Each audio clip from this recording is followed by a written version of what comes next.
These days, sugar is everywhere. It's in the obvious places like cookies, cakes, sodas, and candy, but it sneaks into our diets in ways we might not expect. Processed foods, breads, sauces, even in so-called health foods. With growing concerns over the effects of excessive sugar consumption, many countries are introducing sugar taxes. These policies aim to encourage healthier choices by discouraging the purchase of sugary products, making items like soda more expensive and less attractive. But my decision to cut sugar wasn't about taxes or government regulations.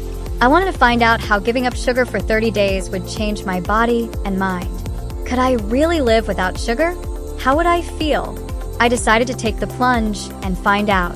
Why I took on the challenge. I've had a sweet tooth for as long as I can remember. Growing up, I could eat a whole bag of candy without batting an eye, especially when I paired it with a cup of tea. Even as an adult, I have to admit that my love for sugary snacks hasn't faded. After a meal, I almost always crave something sweet. It's a routine that I've grown comfortable with, but recently, I started feeling uneasy about how much I depend on sugar to satisfy my cravings. The decision to give up sugar for 30 days wasn't just about health. It was about challenging myself to break a habit that had been with me for years. I wanted to see if I could cut out sugar entirely, and more importantly, I wanted to know what effects it would have on my body and mindset. Could I train my taste buds to enjoy life without the constant sweetness? Could I improve my energy levels, sleep, or even my overall health? I didn't know, but I was eager to find out. The rules of the sugar-free challenge. The rules were simple, but they weren't easy. For 30 days, I would avoid all foods with added sugars. That meant no candy, no sodas, no pastries, and no desserts. It also meant no sugar in my tea, no sugary sauces, and no processed foods that sneak sugar into their ingredients. I wasn't going to allow myself to use sugar substitutes either. No stevia, aspartame, or anything like that. It was going to be a total sugar detox. However, I didn't want this to turn into a strict diet or a weight loss challenge. I wasn't aiming to overhaul my entire lifestyle, and I didn't plan to adopt a new exercise routine. I wanted to see what cutting out sugar alone would do for my body. I stuck to my regular activities, which usually involved walking around 10,000 steps a day.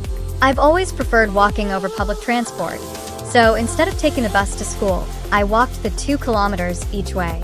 That was the extent of my physical activity. The experiment was about sugar, not about turning into a fitness guru overnight. The initial struggles, sugar cravings and temptations. The first few days were rough, to say the least. I didn't realize just how much I relied on sugar until I cut it out. The first morning without sugar in my tea was jarring. I typically put 2.5 teaspoons of sugar in my tea, and without it, the tea tasted bland and uninspiring. It wasn't just the sweetness that I missed, it was the comfort of my routine. Drinking tea without sugar felt strange, almost like something was missing from my day. The cravings hit me hard by day 3. Suddenly, it felt like the universe was conspiring against me. Everywhere I looked, people were eating sweets. Coworkers were munching on pastries, friends were sipping on sodas, and my mom even brought home a bag of candy one day, not realizing I was on a sugar detox. I had to stash it away and tell myself that I'd get to it eventually, after the 30 days were up. My body was clearly protesting the lack of sugar, and the cravings were constant. I found myself thinking about desserts, chocolate, and candy all the time. I never realized just how many sugary foods were around me until I couldn't have them. It was a true test of willpower. Swapping out sugar, healthier alternatives. To replace sugary drinks, I turned to water and freshly squeezed juices. These juices became my saving grace during the challenge. While fruit juices still contain natural sugars, they felt like a healthier alternative to the sodas I used to drink. Plus, there was something refreshing and wholesome about drinking a juice I had made myself, without any added sweeteners. Beyond drinks, I started focusing more on whole, unprocessed foods. My snacks changed from sugary treats to fruits, nuts, and high-protein snacks. Without sugar to give me quick bursts of energy, I needed to find more nutritious options to keep me going throughout the day. Surprisingly, this wasn't as difficult as I'd feared. Once I got over the initial cravings, I found that my body started to crave healthier foods, and I no longer felt the need to reach for a sugary snack every few hours. The physical and mental changes I experienced. As the days passed, I began to notice significant changes in both my body and mind. The first thing I noticed was my energy levels. In the first week, I felt sluggish and tired, which I assumed was my body adjusting to the lack of quick sugar hits. But after the first week, I began to feel more stable and energetic. The sugar crashes I used to experience in the afternoons disappeared, and my energy levels were more consistent throughout the day. I felt more alert, and my focus improved. No more mid-afternoon slumps that left me craving candy or soda. Then there were the physical changes. When I started the challenge, I weighed 161 pounds, and I'm 5 feet 8 inches tall. By the end of the 30 days, I had lost 17.6 pounds. I was amazed. I hadn't increased my physical activity, but just cutting out sugar and eating healthier foods had a dramatic effect on my weight. My waist shrank by 2.4 inches, and I lost about 1.2 inches around my hips and chest. It wasn't just the weight loss, though. I felt lighter and more comfortable in my own skin. My sleep also improved. Before the challenge, I often found it hard to wind down at night, and I'd wake up feeling groggy. But as the days went on, I noticed that I was falling asleep more easily and waking up feeling more refreshed. My body felt more rested, and I was able to start the day with more energy. The surprising impact on my taste buds. Perhaps the most surprising change was how much my taste buds adapted during the 30 days. By the time I reached the end of the challenge, I found that my cravings for sugar had significantly decreased. On the first day after the challenge ended, I decided to reward myself with a cup of tea sweetened with my usual 2.5 teaspoons of sugar.